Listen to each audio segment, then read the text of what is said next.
ডাক্তাররা দ্বিতীয় ভগবান। করিমগঞ্জের আইএমএস পরিদর্শনে এসে বললেন কৃপানাথ, ডাক্তাররাই দ্বিতীয় ভগবান। মানুষ অসুস্থ হলে ডাক্তাররাই রোগ সারিয়ে তুলতে পারেন, তাই সমাজে ডাক্তারদের ভূমিকা অপরিসীম। শুক্রবার করিমগঞ্জের আইএমএস হাসপাতাল পরিদর্শন করে এই কথাগুলো বলেন করিমগঞ্জ কেন্দ্রের বিজেপি প্রার্থী কৃপানাথ মালা। আজ কৃপানাথকে আইএমএস হাসপাতালের পক্ষ থেকে উষ্ণ সংবর্ধনা জ্ঞাপন করা হয়। হাসপাতালের কর্ণধার পৌলম চন্দ্রের পৌরোহিত্য অনুষ্ঠিত সভায় আসন্ন নির্বাচনে ডাক্তারদের সহযোগিতা চাইলেন তিনি। সবাই করিমগঞ্জ সিভিল হাসপাতালকে সুপার স্পেশালিস্ট হাসপাতালে রূপান্তরিত করার দাবি রাখেন বিজেপি নেতা অজয় ভট্টাচার্য। সবাই প্রাসঙ্গিক বক্তব্য রাখেন বিজেপি নেতা ডাক্তার দেবতোষ পাল, ডাক্তার একে বিশ্বাস, সঞ্জীব বণিক প্রমুখ। আজকে আমরা করিমগঞ্জের লোকসভার সাংসদ প্রার্থী কৃপানাথ মালা মহাশয় আমাদের আইএমএস হসপিটালে এসছেন। আমাদের আইএমএস হসপিটালের তরফ থেকে ওনাকে আমাদের সম্মাননা জানাই এবং শুভেচ্ছা জানাই। আগামী দিনের নির্বাচনের জন্য শুভেচ্ছা জানাই। আগামী দিনে দাদা বিপুল ভোটে জয়ী হয়ে আমাদের করিমগঞ্জ থেকে আবার সাংসদ নির্বাচিত হন, সেই শুভেচ্ছা রইল এবং আমরা সবাই মিলে সহযোগিতা করি তাকে আবার পুনর্বার লোকসভায় নির্বাচিত করবো সেই আশা রাখি। আর এখন বেশি বয়নস্ত করবো না, বাকি আমাদের মধ্যে কথা আছে ডক্টর দেবতোষ পাল, ডক্টর আশিস বিশ্বাস, আমাদের সঞ্জীব বণিক দাদা এবং এখানে উপস্থিত আমাদের যারা স্টাফরা আছে, কর্মবৃন্দরা আছে এবং আমাদের সাংবাদিক বন্ধুরা সবাই উপস্থিত আছেন। আমাদের স্বাস্থ্য ডাক্তাররা এবং আমাদের সিস্টাররা সবাই প্রেজেন্ট আছেন। সবাই আমরা মিলে পালাকে আগামী দিনে জয়ী করবো সেই আশা রাখি আমরা এবং দাদা যে এখানে এসছেন তার জন্য আমরা ধন্যবাদ জানাই। এখন আমাদের মধ্যে বসা আছে ডক্টর দেবতোষ পাল, এখানে ওয়ার্ড কমিশনার 12 নম্বর ওয়ার্ডের এবং আমাদের এখানে ডাক্তার, উনি বাকি বক্তব্য রাখবেন। কর্মচারীবৃন্দ এখানে উপস্থিত আছেন এবং আমার ওয়ার্ড কমিশনার দাদা ডক্টর দেবতোষ পালও আছে। এবার ছোট্ট আমরা এখানে একটা সভা করলাম। আমি এমনি ভাষা বলি। কথা হলো যে ডক্টর বা নার্স বা যারাও স্বাস্থ্যর সঙ্গে আপনারা জড়িত, আমরা যারা সাধারণ মানুষ আমরা ভগবানের পরে দ্বিতীয় ভগবান মানি। ডক্টরের নার্সে সেকেন্ড ভগবান মানি। ভগবান আমরা জন্ম দিছে, আমরা ভগবানের সন্তান জন্ম দিছি। এরপরে যেটা লাইফ থাকে, এই লাইফটারে জিন্দা যদি রাখার কোনো মানুষ থাকে আপনারা আসুন, ডক্টর এবং এই স্বাস্থ্য কর্মচারী।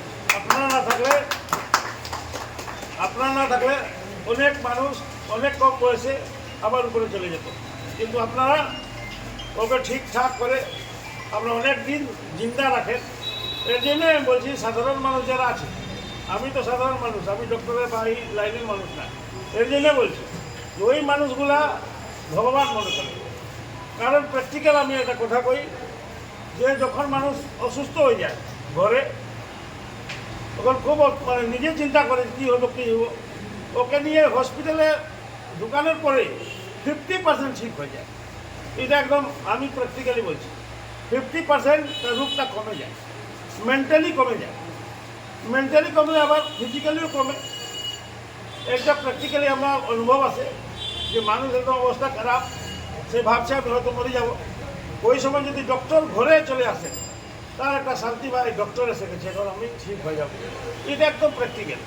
সাধারণ মানুষের এইরকমই ফিলিংস হয়, বা হসপিটালে অ্যাডমিশন হয়ে গেলেই মানুষ ভাবে আমি ঠিক হয়ে যাব। এবং অনেক পার্সেন্টেজ ঠিকও হয়, যার একবারে বেশি অবস্থা খারাপ একদম কম পার্সেন্টেজ মানুষ মারা যায়। বাকি আপনারা ওদেরকে যেভাবে হোক আপনারা বাঁচিয়ে নিন।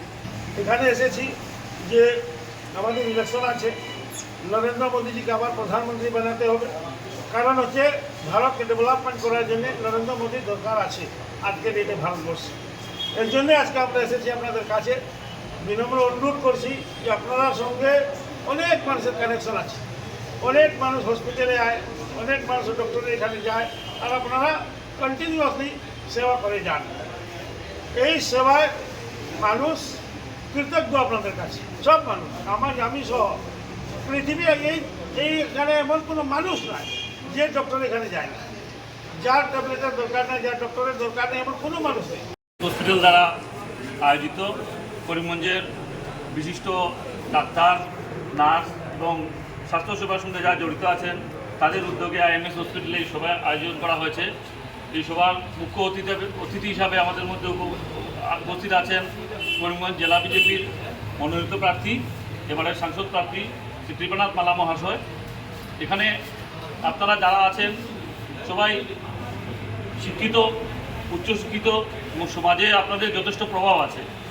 আমরা নির্ণায়ক ভূমিকা পালন করি। আমি নিজেও একজন ডাক্তার, আপনারা ডাক্তার আছেন এবং স্বাস্থ্যসেবার সঙ্গে যারা জড়িত আছেন, যেহেতু সেবামূলক কাজের মধ্যে আপনারা জড়িত, কাজে আপনাদের কথায় মানুষ প্রভাবিত হবে এবং আপনারা যেহেতু শিক্ষিত, আপনারা জানেন যে ভারতবর্ষে বিগত কয়েক বছরে কীভাবে উন্নতি চলে যাচ্ছে। কেন্দ্রে আমাদের সরকার আছে, রাজ্যেও আমাদের 8 বছর ধরে সরকার, কেন্দ্রে 10 বছর ধরে সরকার। এই কয়েক বছরে আমরা যে উন্নয়নমূলক যেগুলো প্রকল্প আমাদের মোদিজি হাতে নিয়েছেন এবং দেশের বিভিন্ন ক্ষেত্রে, শিক্ষা বলুন, স্বাস্থ্য বলুন, সব ক্ষেত্রে, রাস্তাঘাট বলুন, যোগাযোগ ব্যবস্থা বলুন, আমি বলবো স্থলে, জলে, অন্তরিক্ষে।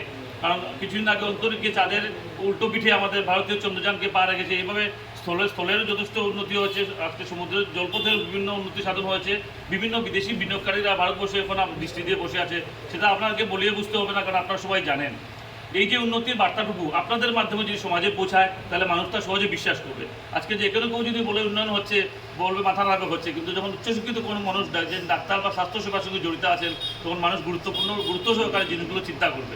তাই আপনাদের কাছে অনুরোধ রইল যে আমরা যারা স্বাস্থ্যসেবার সঙ্গে জড়িত আছি, আমরা সবাই একজোট হয়ে এবার ভারতীয় জনতা পার্টির যে মনোনীত প্রার্থী কৃপানাথ মালা, ওনাকে করিমগঞ্জ লোকসভা সমষ্টির থেকে আবার পুনর্বার জয়ী করে আমরা যাতে সংসদে পাঠাতে পারি এবং আমাদের এখান থেকে একটি ভোট যেন উনি আমাদের প্রধানমন্ত্রী মাননীয় মোদীজিকে আবার পুনর্বার প্রধানমন্ত্রী করার জন্য করিমগঞ্জ থেকে যেন একটা পদ্মফুল আমরা উপহার দিতে পারি, এই আবেদনটুকু রেখে আমার বক্তব্য শেষ।